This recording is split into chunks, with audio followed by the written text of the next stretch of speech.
नमस्कार, न्यूज 21 देख रहे हैं आप और मैं हूं आपके साथ अखिल। उत्तर प्रदेश की बड़ी खबरों में बात करेंगे। विश्व हिंदू रक्षा परिषद की जिला कार्यकारिणी का औपचारिक गठन रविवार को चौपन स्थित होटल श्याम लॉन्ज में संपन्न हुआ। बैठक की अध्यक्षता प्रदेश सचिव डॉक्टर ब्रजेश सिंह ने की, जिसमें संगठन के विस्तार, सशक्तिकरण और आगामी योजनाओं पर गहन चर्चा की गई। बैठक के अंत में नई जिला कार्यकारिणी की घोषणा की गई। डॉक्टर ब्रजेश सिंह ने सभी नवनिर्वाचित पदाधिकारियों को शुभकामनाएं देते हुए कहा कि परिषद समाज, संस्कृति और सनातन धर्म की रक्षा के लिए कटिबद्ध है और यह नई टीम संगठन के उद्देश्यों को गांव-गांव तक पहुंचाने में अहम भूमिका निभाएगी। यह गठन सिर्फ पदों का नहीं बल्कि राष्ट्र व धर्म जागरण के नए संकल्प का संदेश है। सोनभद्र से संतोष साहनी की रिपोर्ट। न्याय के लिए भटक रहे एक पीड़ित की कहानी ने प्रशासन की संवेदनहीनता और सिस्टम की ढिलाई को उजागर कर दिया है। अंजनी कुमार, जिनके पिता स्वर्गीय रामराज का भूमि विवाद 2017 से लंबित है, 15 किलो वजनी शिकायती दस्तावेजों का गट्ठर लेकर आखिरकार जिलाधिकारी कार्यालय पहुंचे। अंजनी का आरोप है कि स्थानीय लेखपाल द्वारा फर्जी रिपोर्ट लगाकर रास्ते के अतिक्रमण को छिपाया गया। पूर्व प्रधानपति रणधीर द्वारा खुदाई रोकने और धमकी देने की घटना ने मामले को और जटिल बना दिया। पीड़ित ने थाना दिवस, तहसील दिवस, मुख्यमंत्री पोर्टल, यहां तक कि प्रधानमंत्री तक भी शिकायतें भेजी है, लेकिन अभी तक कोई ठोस कार्रवाई नहीं हुई। अंजनी कहते हैं कि अब न्याय नहीं मिला तो आत्महत्या के अलावा कोई रास्ता नहीं बचेगा। मुख्यमंत्री द्वारा राजस्व मामलों के जल्द निपटारे के सख्त आदेशों के बावजूद रायबरेली प्रशासन की चुप्पी कई सवाल खड़े करती है। रायबरेली से पंकज यादव की रिपोर्ट। सरकार द्वारा 50 से कम बच्चों वाले स्कूल बंद करने के फैसले के खिलाफ अब ग्रामीणों का गुस्सा फूटने लगा है। दुराजपुर गांव में प्राथमिक विद्यालय बंद होने से नाराज बच्चों और उनके अभिभावकों ने सड़क जाम कर जोरदार प्रदर्शन किया। आपको बता दें कि छात्रों और अभिभावकों ने नारेबाजी करते हुए कहा कि दारू के ठेके बंद करो, स्कूल हमारे चालू करो। प्रदर्शनकारियों का कहना है कि बरसात के बाद बालू घाटों से ट्रकों की आवाजाही तेज हो जाती है, ऐसे में बच्चों को दूसरे गांव भेजना खतरे से खाली नहीं। अभिभावकों का यह भी कहना है कि सरकार ने स्कूल तो बंद कर दिए लेकिन शराब के ठेके चालू हैं। यह फैसला गरीब बच्चों के भविष्य को अंधकार में धकेल रहा है। सूचना पर पहुंची पुलिस ने लोगों को शांत कर जाम खुलवाया। कानपुर देहात से शुभ त्रिवेदी की रिपोर्ट। क्या नाम है? संगीता नाम है। बहन जी, क्या दिक्कत परेशानी थी जो आवाज आप लोग रोड जाम कर? हमने इस वजह से रोड जाम करो कि हमारे बच्चा स्कूल ही में पढ़े दुर्राजपुर में मान लो वन जात है, इतने मान लो हत्याकांड और बारू डंप चालू हो गई है, तो ये बच्चन का उतनी दूर जाइए उन्हें दिक्कत हो गई है, मजदूरी कर कैसे न छोड़ेंगे। अच्छा, आपके विद्यालय से जहाँ बच्चे भेजे जा रहे हैं वो कितनी दूर है? 3 किलोमीटर है, 3 किलोमीटर पर दूरी है।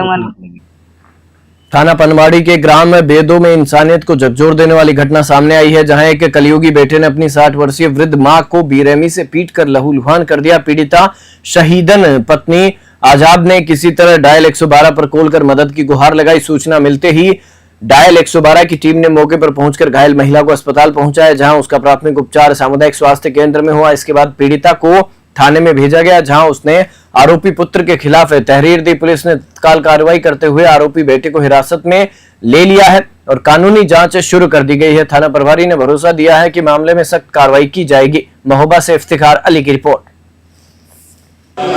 क्या होगा? किने? क्या नाम है लड़का? लड़के का? कौन गांव के? कौन है आपका? लड़का है। किस बात को लेकर झगड़ा हुआ लड़के से? दारू पीते बाप बेटा दोनों बैठ के। अच्छा। ये मुझे गाली कल से दे रहा, गाली मादर चोली भोसड़ी वाली।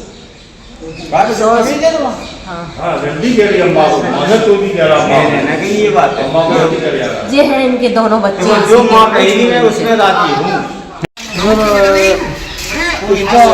माँ का एक बेटा इलाहाबाद में रहता है, उसने फोन किया था कि मेरा बड़ा भाई मेरी माँ को मार रहा है।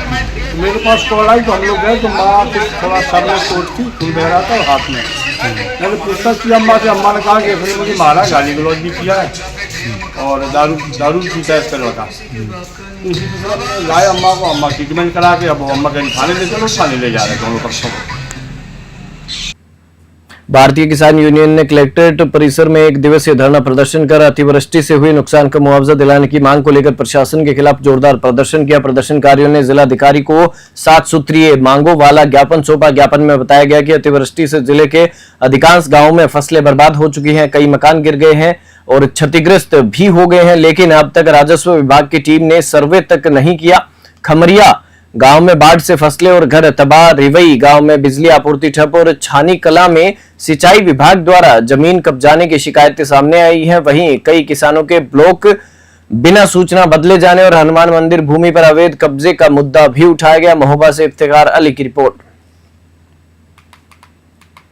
मंडल महासचिव चित्रकूट धाम बांधा। आज आप लोग ज्ञापन देने आए हैं। ये हमारा मासिक ज्ञापन तो हर महीने होता है, लेकिन कुछ दिन समस्याएं इस बार नहीं आई हैं। जैसे अतिवृष्टि के कारण कुछ तो 90% किसानों ने फसल बो ही नहीं पाई। जो भी 10-15% किसानों ने फसलें बोई है वो सारी फसल पानी की वजह से पूरी सड़कें नुकसान हो। मतलब जो है किसान फसल बिना भीन। उसी के विषय में हम श्रीमान जी जिलाधिकारी महोदय से ज्ञापन के माध्यम से अवगत कराना चाहते हैं शासन को। किसानों को कुछ समस्या देखते हुए तो कुछ निदान की तरफ अगर जो मिल जाए कुछ सहायता राशि। और ये जो अतिवृष्टि के कारण लोगों के छोटे गरीब आदमियों के मकान भी गिर गए हैं। कई ऐसे परिवार जिनके खाने के लिए भोजन भी नहीं है, उनका कपड़ा पड़ा बर्तन सब बह गया है। मंडल जिले के इत्र पार्क क्षेत्र में बन रही निर्माणाधीन पुलिस चौकी का जिलाधिकारी आशुतोष मोहन अग्निहोत्री और पुलिस अधीक्षक विनोद कुमार ने अचानक निरीक्षण किया। निरीक्षण के दौरान डीएम ने स्पष्ट निर्देश दिए कि चौकी का निर्माण कार्य पूरी तरह से मानकों के अनुरूप हो। उन्होंने यह भी कहा कि निर्माण स्थल की निगरानी के लिए सीसीटीवी कैमरों की व्यवस्था की जाए ताकि हर गतिविधि पर नजर रखी जा सके। डीएम अग्निहोत्री ने चौकी के निर्माण के बाद सुरक्षा व्यवस्था को प्राथमिकता देने की बात कही। साथ ही साथ एसपी विनोद कुमार ने पुलिस बल की उपलब्धता और चौकी की कार्य क्षमता बढ़ाने के लिए अन्य सुरक्षा मुद्दों पर विस्तार से चर्चा की। कन्नौज से संगीता सिंह की रिपोर्ट।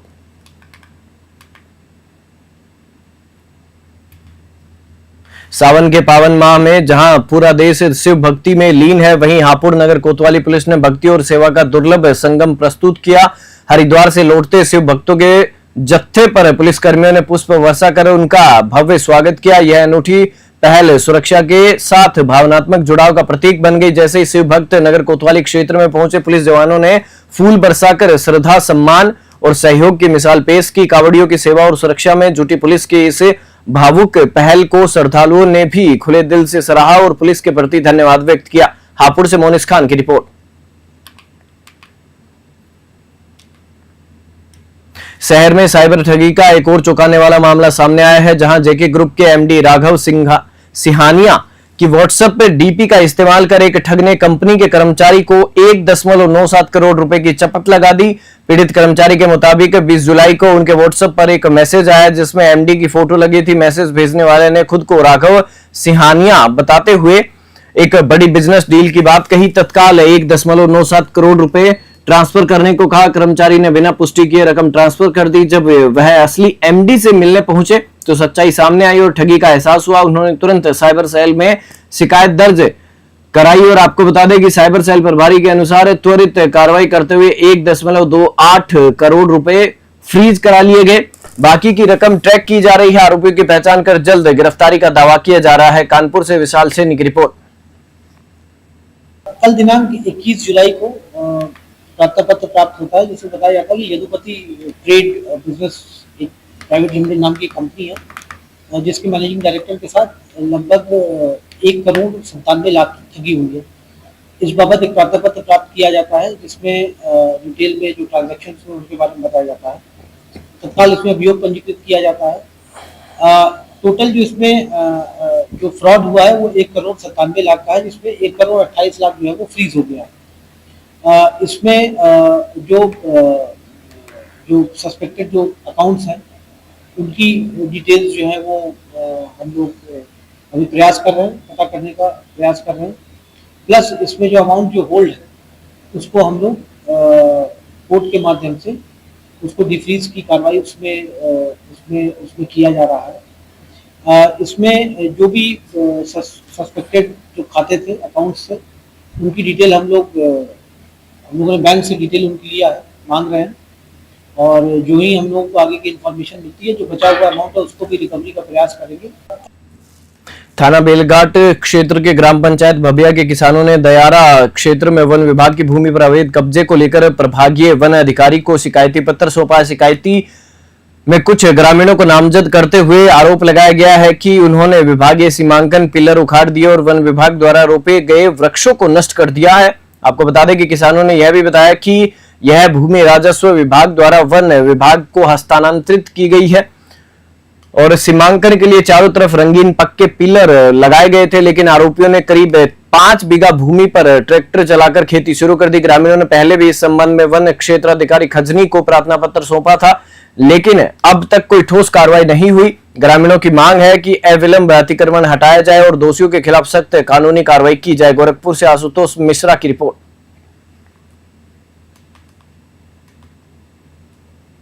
राम प्रकाश नाम है। राम प्रकाश जी कहाँ के रहने वाले हैं? भव्या के रहने वाले। क्या समस्या है? समस्या वन विभाग जो चिन्ह लगा था उसी गांव के 2-3 लोग जोतने हैं, राजेंद्र के लड़के जोतने, उसी संबंध में हम लोग आए हैं यहाँ पे शिकायत करने। तो कहाँ शिकायत किए हैं? शिकायत पहले तो वहाँ हुआ था, खजनी में हुआ था, वहाँ से नहीं जब कुछ सुना तो फिर यहाँ गोरखपुर आए हम लोग शिकायत करने के लिए। मेरा नाम संजय कुमार यादव है। संजय कुमार यादव है। ये मामला पथरा मिश्र का है। जो हमारे गांव में कुछ मनवड़ लोग हैं, जो चिन्ह लगा था वन विभाग का, उसके अंदर आ करके 5 से 6 बीघा जमीन जोत लिए हैं। वन विभाग की जमीन है पूरा एकदम। इसकी शिकायत हम लोग रेंजर से किए थे, खजनी रेंजर, लेकिन ये लोग क्या किए, थाने पे बुला करके वही मैनेज कर लिए और उल्टा सोशल मीडिया पे लोग लगा दिए, मतलब वहाँ कोई विवाद नहीं है, ये नहीं है, वो नहीं है, ये सब करके मामला को शांत कर दिया। इसलिए हम लोग यहाँ आए हैं। कौन रेंजर है और कैसे स्थलीय निरीक्षण उन्होंने किया था? नहीं, निरीक्षण तो कुछ नहीं हुआ था।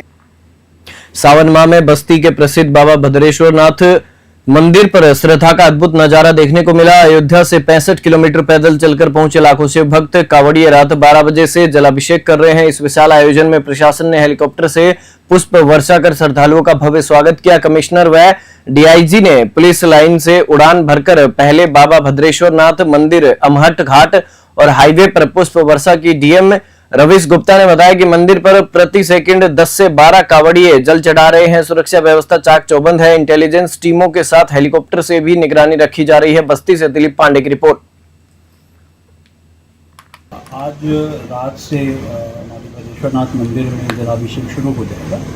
उसके लिए पूरी तैयारी कर ली गई है। जो पुलिस ड्यूटी, मजिस्ट्रेट ड्यूटी तो शिफ्ट वार लगाई गई है, क्योंकि ये पूरी रात और अगले दिन पूरा दोपहर तक तो काफ़ी चरम अवस्था में रहेगा। काफ़ी ज़्यादा भीड़ रहती है। इससे पिछले बार का अभी अनुभव रहा है कि 1 सेकंड में 10 से 12 लोग उस समय जल चढ़ा रहे थे। तो उसमें अंदर जाने का रास्ता, वहाँ पर जो गीला होता है उसमें स्लिपेज रोकने की व्यवस्था, कंट्रोल रूप से लोगों को बाहर जाने की, और पीछे से जो घूमने का रास्ता है उसकी भी सोलिंग करा करके वहाँ व्यवस्था कराई गई है। उसके अलावा जो वहाँ पर अपनी जो दुकानें हैं उनकी व्यवस्था, उसको देखते रहने के लिए वहाँ पर जनरल एक इंटेलिजेंस व्यवस्था, जो कि वहाँ पर कोई गतिविधियाँ इस प्रकार की हों जो संदिग्ध हों तो उन पर नज़र रखी है। और साथ में एक वहाँ पर अलग से पृथक लेन बनाया गया है कि कोई अक्षम व्यक्ति हो और उसको दर्शन करना हो, उसको वहाँ से उसमें निकाला जा सकता है। हमारे एडीएम लेवल के ऑफिसर वहाँ पर लगे हैं, तो अभी लगभग 24 घंटे वहाँ रहेंगे। हमारे पास 2 एडीएम हैं, शिफ्ट वाइज लगे रहेंगे, और साथ ही पुलिस में भी समकक्ष अधिकारी वहाँ पर निगरानी रखेंगे और पूरी सीसीटीवी की व्यवस्था भी रखी है, ताकि कहीं से भी कोई भी उच्च अधिकारी भी व्यवस्था को देख सके। कावड़ यात्रा के दौरान सुरक्षा और भाईचारे की एक मिसाल उस समय देखने को मिली जब समाजसेवी अनवर हुसैन ने नेशनल हाईवे 34 पर डाक कावड़ ला रहे शिव भक्तों को हेलमेट वितरित किए। इस अनोखी पहल में मुस्लिम समुदाय के अन्य संपन्न लोगों ने भी हिस्सा लिया और स्थानीय पुलिस प्रशासन के सहयोग से कावड़ियों पर पुष्प वर्षा कर उनका अभिनंदन किया गया। इसके बाद उन्हें हेलमेट पहनाकर सुरक्षित यात्रा का संदेश दिया गया।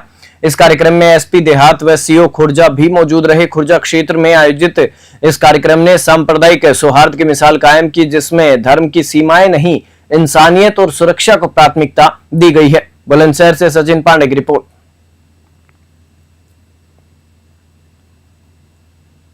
बुलेटिन में फिलहाल इतना ही। आप देखते रहिए न्यूज़ 21।